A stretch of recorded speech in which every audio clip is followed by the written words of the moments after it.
All right, so we have learned a ton about quadratics over the last couple of months.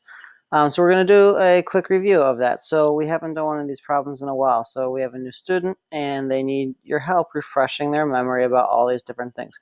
You definitely should take a second and see if you can do each one of these things first. And we actually learned more than this. This is just an overview of some of the things.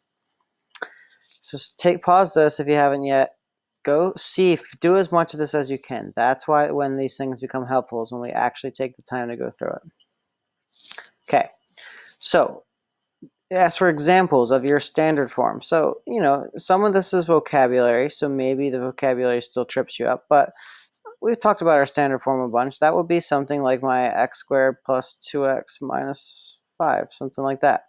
And factored form was the one that we know has two sets of parentheses, and there's an x at the beginning, and it could be x minus 4, and then x plus 5, something like that. So just examples. What are the three important points? Well, we have our, what are those called? Our zeros. Those are 2 points that we need to find, is the 2 zeros, and our vertex. Okay, don't forget all the different names. So this could be roots, this could be minimum. Okay, then we have switch from factored form to standard form.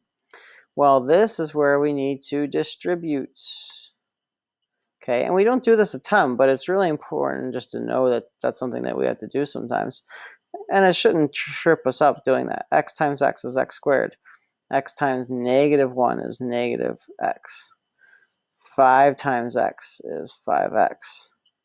And 5 times negative 1 is negative 5. This is one of those very basic algebra skills you should have pretty much down by this point. And if not, just ask. Then we combine our like terms, so you get your standard form, right? Looks just like the one we have up here. Okay, now we're going to do it in reverse. So we're going to switch from standard form to factor form. So this one we distributed. So we distribute. And then now we got to do the opposite. We got to go the other way. So that's where we factor. Okay, so just remember those words, factor and distribute, they are related. Factoring is the opposite of distributing. And this is where we do what we've been doing for a long time. So A, our B was 4, our C is negative 5. We want to do a quick diamond. We'll get negative 5, 4. If you have questions about any of this, you need to make sure you let me know. What is the answer here? 5 and negative 1. Cool, and then we put that into our factored form, so y equals x plus 5 times x minus 1. Okay, should look kind of familiar. Cool, there's our factored form. Okay, now if we have these two zeros, so that we could find the zeros from this, would be negative 5 and 1. It tells you here they're negative 5 and 1. What is the x coordinate? Well, that's when we got to think about, oh, well, where are those zeros? Well, 1 is at negative 5, 2, 3, 4, 5. One's over here, and one's at 1 right here. So you're thinking, what's the midpoint?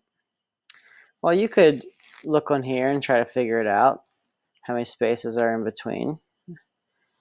It looks like it's probably right around here. So let's say x equals negative 2. You could do it that way, but that doesn't always work.